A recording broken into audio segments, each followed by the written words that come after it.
Nearly 5 million undergraduate students in the U.S. are parents. Their path is not easy. In addition to the demands of school, student parents face the high cost of childcare and the stress of working one or more jobs. In fact, only a little more than half of student parents in the U.S. will finish their degrees within 6 years. But Sadai Makonnen is determined to beat the odds. Makonnen is 32. She was born and raised in the U.S. state of Maryland, but her family is originally from Ethiopia. Makonnen first sought an undergraduate degree in political science from the University of Maryland 14 years ago. But she says she was unhappy with her choice of subject and did not finish her degree. Then, after her son was born in 2010, Makonnen decided to start taking classes at another school in Maryland called Montgomery College. She plans to begin an undergraduate degree program in fine arts soon. She says starting school again later in life and as a parent has made her a better student. You don't waste time. I'm a single mom, so I know my time is really limited. There's so many places that my energy has to go in a day. And looking at the younger students, some of them come in knowing exactly what they want, but you do also see kind of a lot of students take things for granted. But Makonnen says that balancing work, school, and parenting is never easy. The more she studies, the less she can work, which means she makes less money. Also, between work and school, the time she can spend with her son is limited. Recent reports from the U.S. nonprofit Institute for Women's Policy Research, or IWPR, find that Makonnen is having a similar experience to other student parents. A 2014 IWPR report said that 4.8 million undergraduate students are raising children. And a 2013 IWPR study showed that more than half of student parents leave school after 6 years without finishing their degrees. Makonnen says the main problem is student parents do not receive the type of support they need. For example, parents often need someone to watch their children when they cannot bring the children to school or work. Makonnen's family and friends support her however they can. But she says there is a lack of affordable childcare available to everyone in the U.S.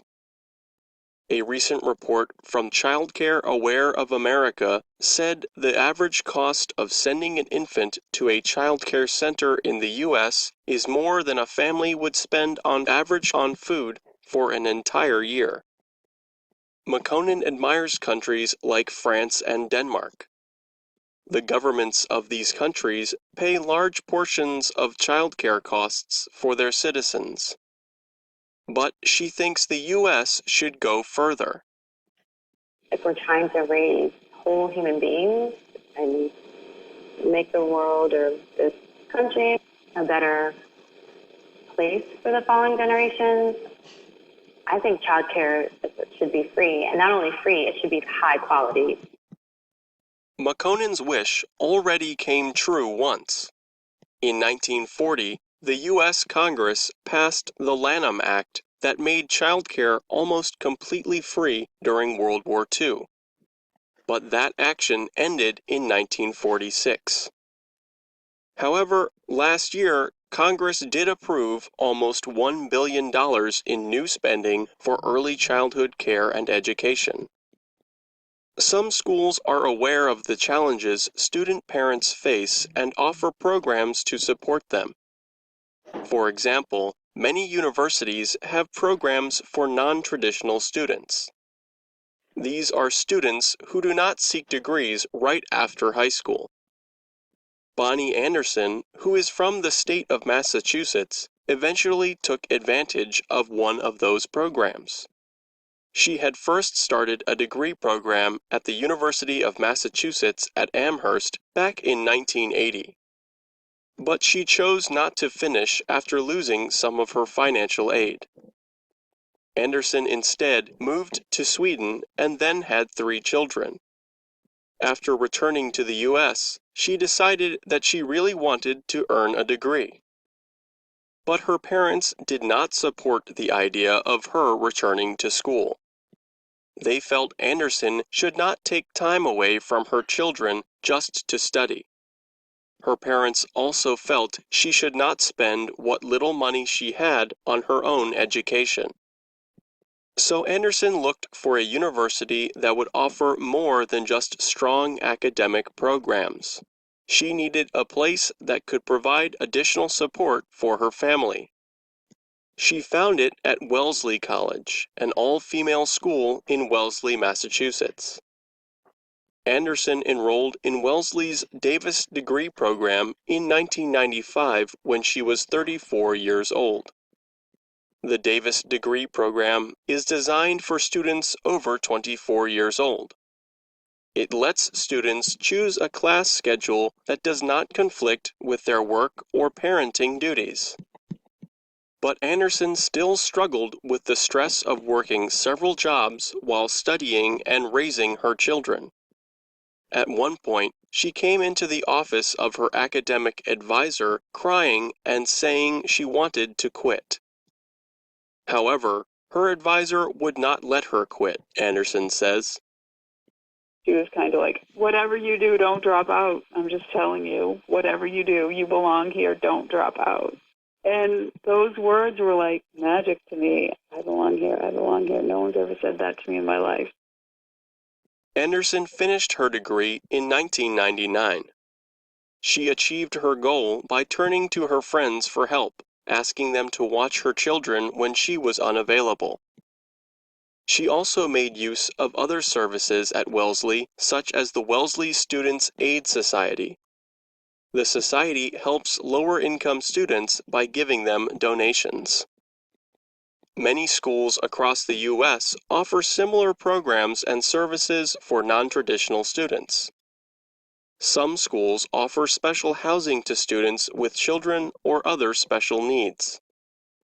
But a 2016 IWPR report shows that the number of schools offering childcare services to students on their campuses has decreased. The number of public universities offering services decreased from 54% in 2002 to 49% in 2015.